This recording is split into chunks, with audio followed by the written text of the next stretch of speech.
Iya, Pak. Assalamualaikum warahmatullahi wabarakatuh. Alhamdulillah. Allahumma salli wa sallim wa barik ala sayyidina Muhammad wa ala alihi wa ashabihi wa man irtadah amma ba'd. Alhamdulillah hari ini kita bisa bareng-bareng untuk melanjutkan kuliah kita Tafsir Ahkam 2. Kali ini kita akan melanjutkan identifikasi ayat-ayat tentang makanan di Al-Quran Surah Al-Baqarah ayat 172, 173, dan 174. Sekali lagi, kita akan melanjutkan materi kuliah kita kemarin, yaitu identifikasi tentang makanan. Sekali lagi, kita akan mengidentifikasi tentang makanan, dan nanti kalau kemudian yang lain sudah masuk, kita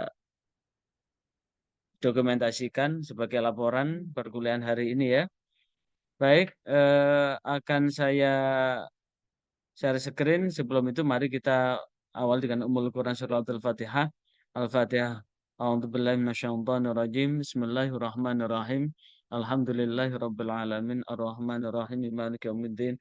Iyyaka na'budu wa iyyaka nasta'in shiratal mustaqim shiratal ladzina an'amta 'alaihim ghairil maghdubi 'alaihim waladdallin amin.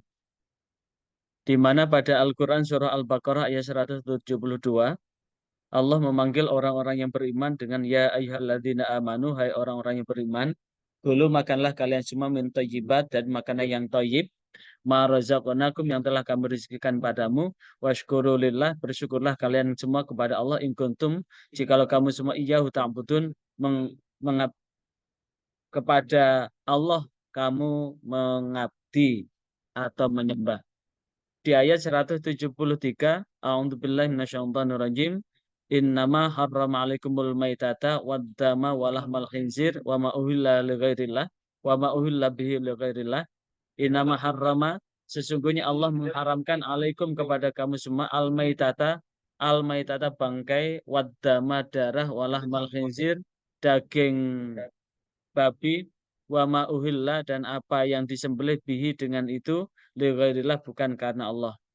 Famaniturra ghairu bagin wala adin fala isma alaih, dan barang siapa yang terpaksa dan kemudian dia tidak lalai dan tidak melampaui batas, fala isma alaih. Famaniturra itu adalah orang yang apa ya? Orang yang betul-betul terpaksa, tidak ada makanan apapun.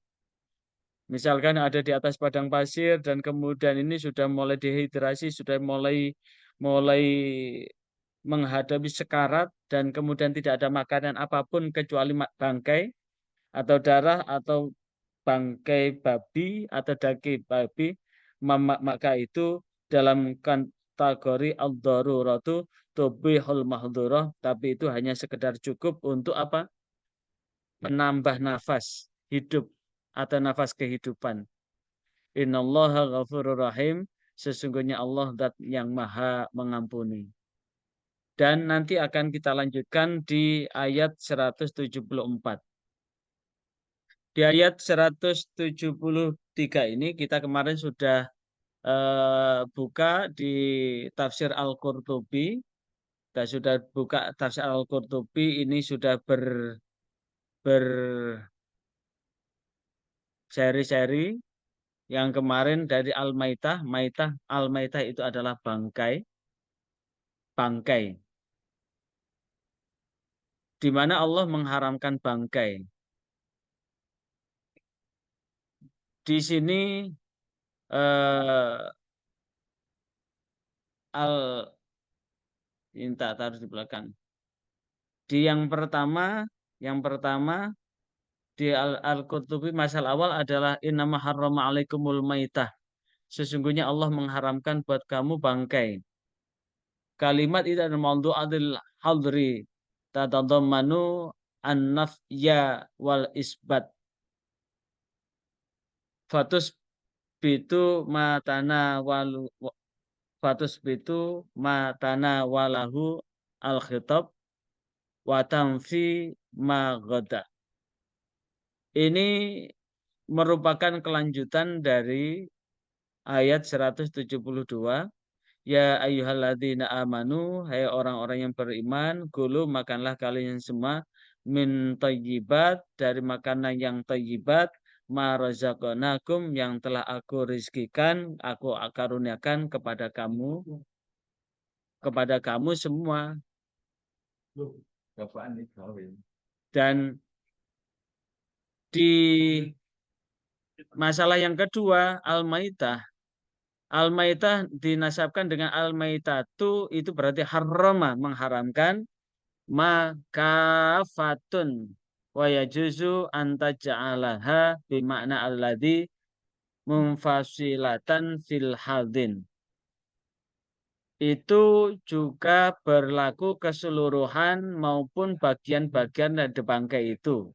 Kalau dinasabkan maitata itu berarti maitata, bangkai itu berarti menunjukkan keseluruhan atau sebagian dari bangkai. Maka itu adalah haram. Kalau turfa'u maitatu wadamu walahmul khinzir ala khobar, dalam bentuk khobar inna anna wahiyya qiraatun ibnu abi ablatah wa fi harrama dhamir ya'udu alladhi nadirah. Itu menunjukkan bagian yang mana Allah betul-betul telah mengharamkan dari bagian bangkai itu. Kemudian yang ketiga, maitatu ma faraqatu ruh min ghairi zakatin yudbahu. Maitah ini terpisahnya ruh. Maitah bangkai ini adalah terpisahnya ruhnya binatang itu dari tubuhnya tanpa disembelih. Min ghairi zakatin mimma tudbahu, yang tidak dibersihkan, yang tidak disucikan dari apa yang telah disembelih. Wa ma laisa bimakulin fadzakatuhu kamautihi. Dan itulah yang kemudian tidak boleh dimakan. Karena itu disebutkan bangkai itu bagian yang masuk yang diharamkan. Lantas bagaimana dengan sebagian yang telah dimakan, meninggalnya karena dimakan binatang lain, misalkan kasiba'in wa ghairiha, seperti dimakan binatang buas atau lainnya. Alama ya'ti banatuhu hunafil an'am. Itu juga berlaku bahwa kalau ada kambing dimakan serigala atau dimakan harimau, maka sisanya dari yang dimakan serigala, yang dimakan harimau, itu juga masuk dalam kategori bangkai. Walaupun yang dipenggal dulu, yang dimakan harimau dulu adalah lehernya.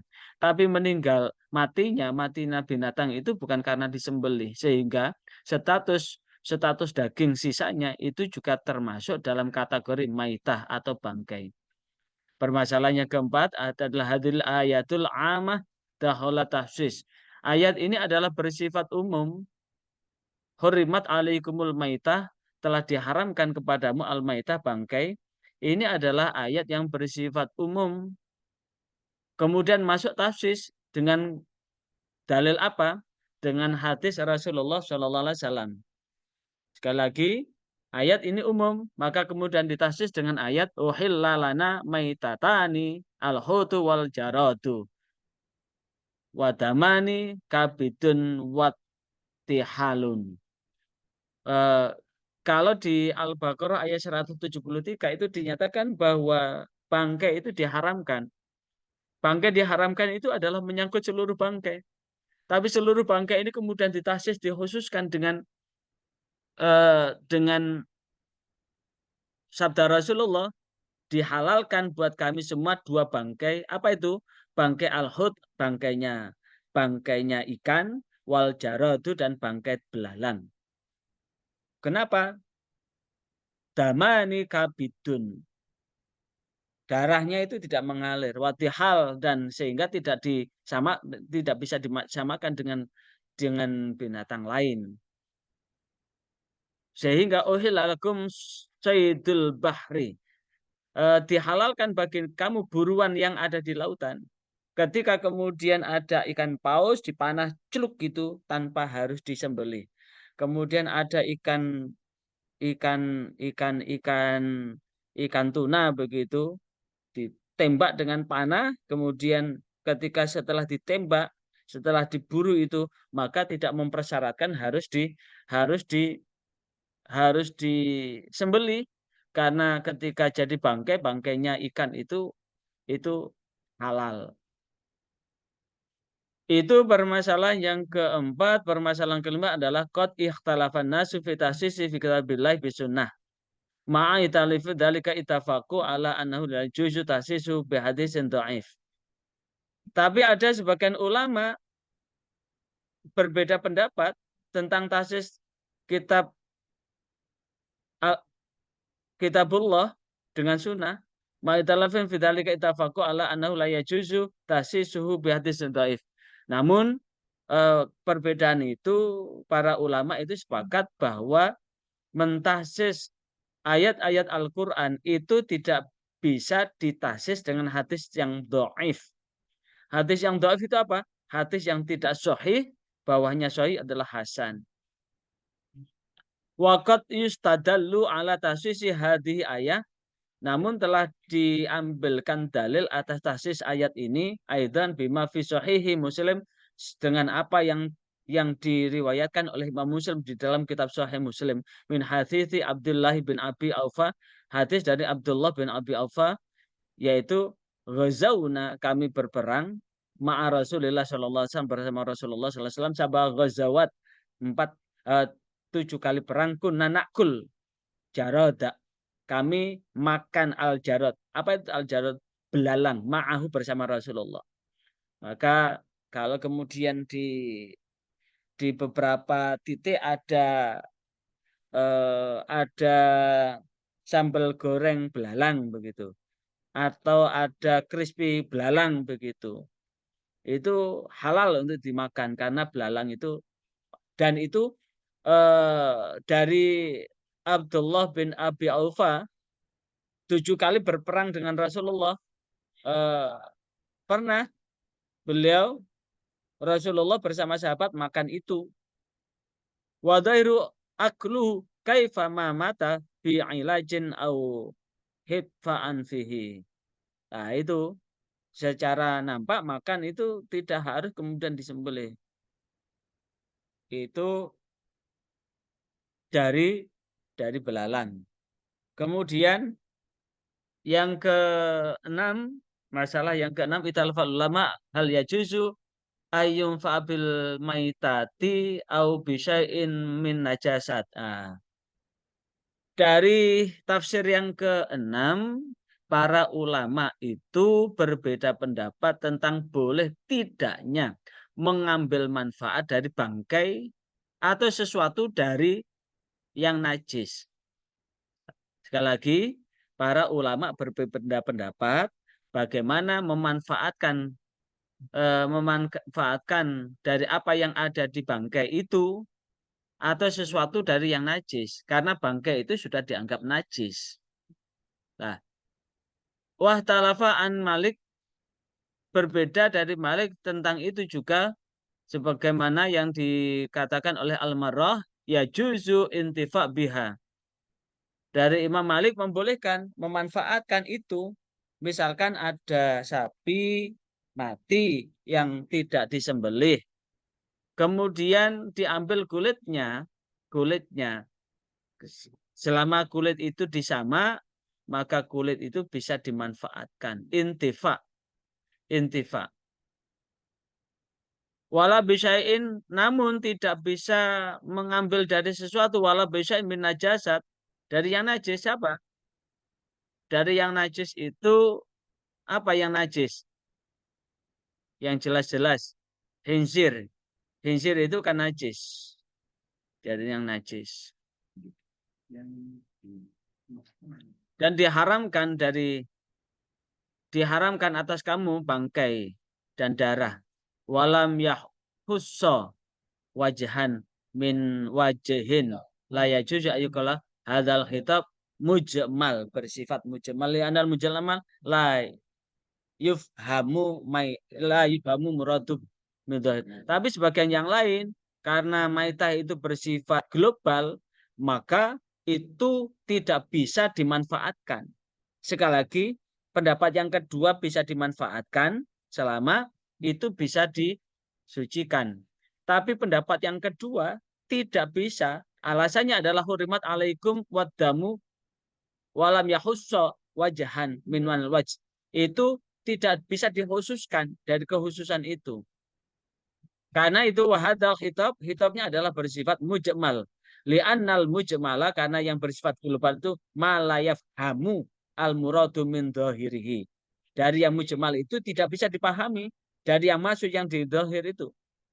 Fakot fuhimat, dan sungguh difahami oleh al-Arab al-muradu biqauli ta'ala. Hurrimat alaikum mul maitah. Telah diharamkan kepadamu bangkai. Wa aidan fa'inna Nabi sallallahu alaihi wasallam la tantafi'u maitah. La tantafi'u maitah. La tantafi'u maitah. Tidak bisa dimanfaatkan dari bangkai itu. Saya foto dulu, tolong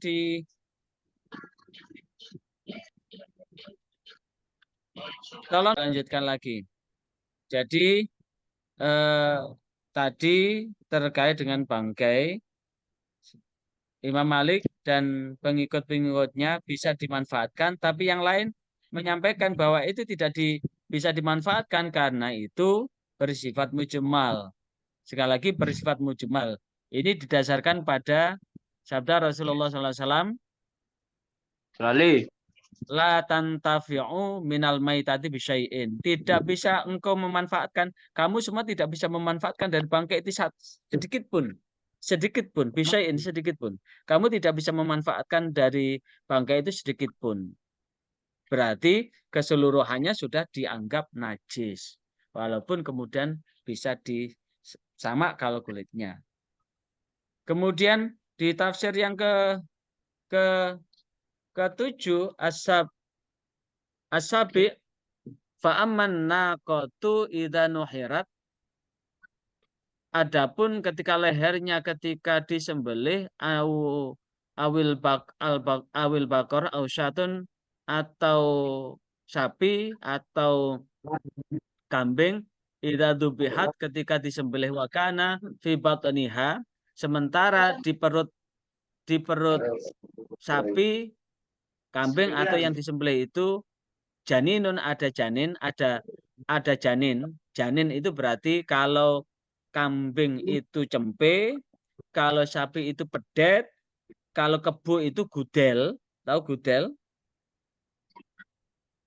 Apakah itu ada gudelnya atau pedetnya atau cempenya? Kemudian induknya tersembelih, mait fibatinin janinun mayitun, kemudian mati, maka ini fajaizun akluhu min ghairi tadkiyatin lahu fi nafsihi. Maka pedet cempe pedet cempe gudel itu boleh dimakan karena hukumnya udah ikut tersembelih bersama induknya. Illa ayakhruja hayyan wa yuzakkiya, kecuali jikalau kemudian ketika kebo itu disembelih, kemudian setelah perutnya itu dibelah, tapi ternyata gudel itu ogel-ogel, berarti hidup, maka gudel itu kalau ingin dimakan harus disembelih. Tapi kalau gudel, pedet, cempe itu sudah mati bersama dengan induknya, maka tidak usah disembelih. Tapi ketika dibelah perutnya itu dan itu anaknya itu masih hidup, maka kalau ingin memakan pedet, ingin makan cempe, ingin makan gudel, untuk bolehnya harus disembelih. Kalau itu hidup. Illa ayakhruja, kecuali jikalau keluarnya itu hayyan, dalam keadaan hidup. Fayudzaki, maka itu harus disembelih. Wa yakuna hukmu nafsih. Wa dzalika anal janin idza kharaja minha ba'da dzabih mayitan jara majra adwun. Dan itu dihukumi jikalau janinnya itu keluar dan kondisi mati, maka itu dihukumi darahnya sudah mengalir. Sekali lagi, darahnya sudah mengalir seperti mengalirnya darah induknya. Wa mimma yubayyinu dzalika annahu law ba'a syatan au istasna ma fi batniha la yajuz. Wa mimma lan dari sebagian perkara yubayyinu yang telah dijelaskan dalika mengkono perkara annahu sak temene dzubiha law ba'a lamun didol fi batniha di dalam perutnya tabian mengikutinya laha kasair al-dhaiha, maka itu akan bisa terpisah dari anggotanya. Wa kadzalika kalau ataqaha min ghairi ayyuqa lama fi batniha itqan mubtada'an. Nah, ini sehingga pilihannya seperti apa yang disampaikan oleh Rasulullah, anna Rasulullah sallallahu alaihi wasallam bahwasanya Rasulullah sallallahu alaihi wasallam suila ditanya anil baqarah tentang sapi wasyatin dan kambing tudbahu yang disembelih naqatul yunharu dan disembelih lehernya, kemudian fayakunu fi batniha dan ada di dalam perutnya janinun janin mayyitun mati. Maka Rasulullah menjawab bersabda in syi'tum fakuluhu, jikalau kamu mau makanlah, li'anna zakatuhu zakatul ummihi, karena sesungguhnya penyembelihan itu mengikuti hukum penyembelihan induknya. Jadi kalau kemudian ada pedet yang masih merah kemudian ingin di sop-sop pedet, sop janinnya pedet yang masih merah atau sop cempe yang masih merah yang masih kecil begitu, ibarat menyembelih ayam, di ayam itu ada telurnya namanya puritan, apakah sudah berbentuk telur yang sudah ada cangkang telurnya atau masih berbentuk puritan yang di situ hanya kuningnya saja, seperti itu. Kalau telur sih hukumnya selalu halal walaupun itu keluar dari ayam yang sudah mati. Jadi kalau kemudian ada ayam mati kemudian dipecetet keluar telurnya, telurnya itu tetap suci Halal. karena telur itu beda. Tapi Oh, kalau kemudian di situ ada janinnya beda. Tinggal kalau kemudian menyamakan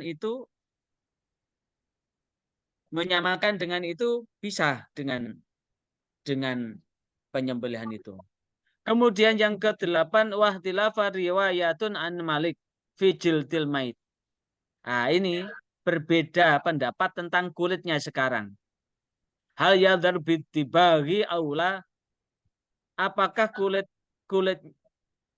bangkai itu bisa suci dengan disama atau tidak? Nah, ini ada dua pendapat. Ada dua pendapat. Pendapat yang pertama bahwa walaupun itu berupa bangkai, kemudian diambil kulitnya bisa suci dengan disama. Tapi pendapat yang lain, karena ketika kulit itu melekat di binatangnya dan binatang yang tidak disembelih itu sudah dianggap najis, maka walaupun disama tetap itu juga najis. Di pendapat yang pertama yang ketika diambil kulitnya kemudian disama, ini watahmilul li ahbari bitoharoti ala annatibagho yazilu ausakho. Ini mengandung, ini didasarkan pada hadis tentang kesucian pada kulit yang sudah disama. Yazilu ausakho ini ditunjukkan dengan ayyung tafa'a fil ma'i ayyuj'ala siqaan li'annal ma'a alal asli toharoh malam yataghayyar lahu wasfun ala mayatilah. Ini disama itu kan dibersihkan dengan air yang suci, sehingga pendapat ini maka melalui sama itu bisa menyucikan yang najis yang ada di kulit itu. Tapi pendapat yang kedua, walaupun itu dibersihkan, disucikan, maka tetap statusnya najis karena najisnya itu melekat dengan hukum asal yang ada di masa tubuhnya apa? Di tubuhnya bangkai. Kemudian tafsir yang ketujuh, rambutnya sekarang. Amma sya'rul maitati wusufuha fatahirun. Persoalan yang tafsir yang ketujuh, bagaimana dengan rambut bangkai gitu. Rambut bangkai itu sifatnya adalah suci. Sekali lagi, rambut bangkai itu sifatnya suci selama binatang itu adalah suci. Kambing, sapi, kerbau, rambutnya itu suci. Walaupun dia mati tidak disembelih. Beda dengan rambutnya anjing, rambutnya apa itu? Rambutnya babi. Babi itu najis, secara keseluruhan rambutnya juga turut najis. Makanya kalau ada pembuatan sikat gigi yang diambil dari bulunya babi, maka hati-hatilah sikat gigi itu. Ada sikat gigi yang diambil dari, ada sikat apa itu? Sikat untuk mencuci atau kuas kue yang diambilkan dari rambut babi, hati-hatilah. Ada kuas yang berwarna putih itu disinyalir itu adalah rambut babi itu. Maka itu jika dibuat nguasi jagung dengan mentega, menempelkan mentega ke jagung, maka bisa juga menteganya itu najis karena apa itu? Bulunya najis. Lantas bagaimana dengan bulu binatang yang suci, binatang yang halal, kambing, sapi, kerbau, maka ini sifatnya amasya'rul maitati wusuf fatahirun. Maka sifat dari rambut bangkai ini suci. Contoh ketika memanen wol. Wol itu kan mencukur bulu wol.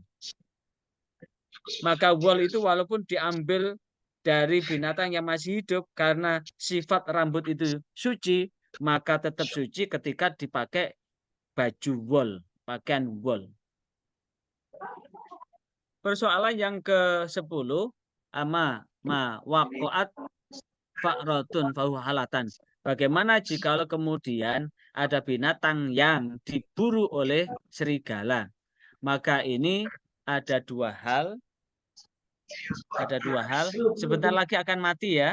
Sebentar lagi akan mati, tolong dinyalakan lagi ya. Zoom-nya nanti tolong dinyalakan lagi. Bagaimana dengan binatang yang diburu oleh serigala? Maka ada dua pendapat. Yang pertama, ketika ditangkap serigala langsung apa?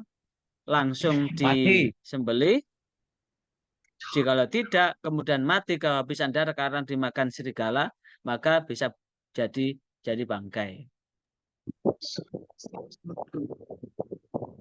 Persoalan yang ke-11, faida hakamna bitoharatil bilghasil roja ila halatil ula fitoharis wa'asar wujuhil intifa.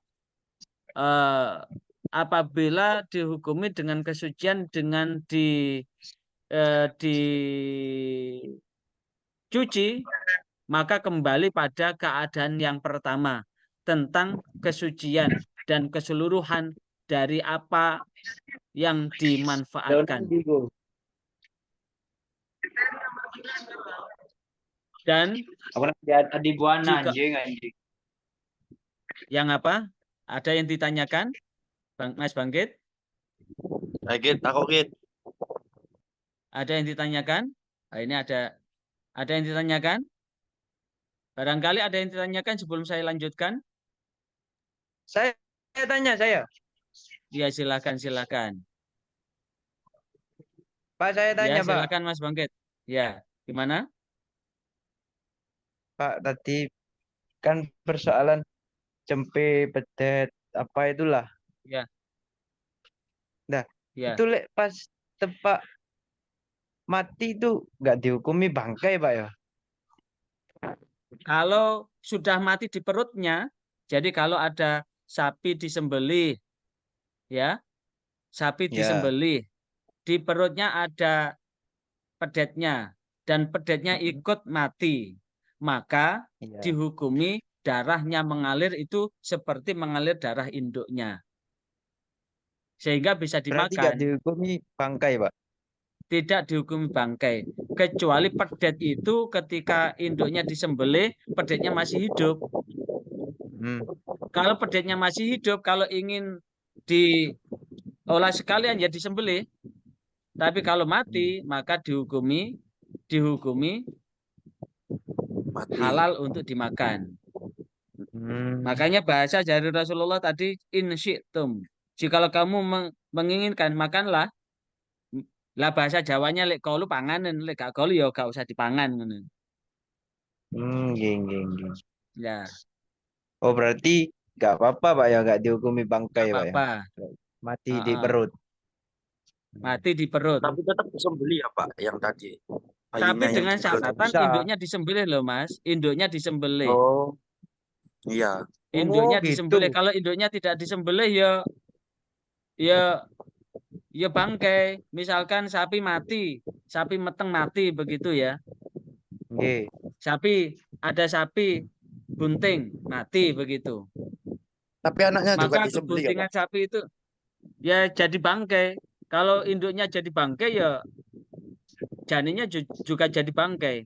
Kalau induknya Oh, iya. enggak jadi bangkai, ya janinnya juga enggak jadi bangkai begitu. Duh, maksudku gini, Pak. Sapi ya, Ya. sapi. Pak Ah, sapi hidup ya, terus melahirkan. Masih dalam janin, wis wis mau dikeluarkan. Nah, pas dikeluarkan itu mati. Nah, itu gimana? Lah bangkai. ya bangkai itu. Itu bangkai. Oh, berarti nggak Kalau boleh. induknya masih hidup, kalau induknya masih hidup, ya Ya, ada sapi, Mas Bangkit punya sapi. amin. Kemudian sapi itu mati di dalam perut, kemudian dikeluarkan, maka Ah, status pedet yang keluar dari perut sapi tadi itu jadi bangkai. Kenapa?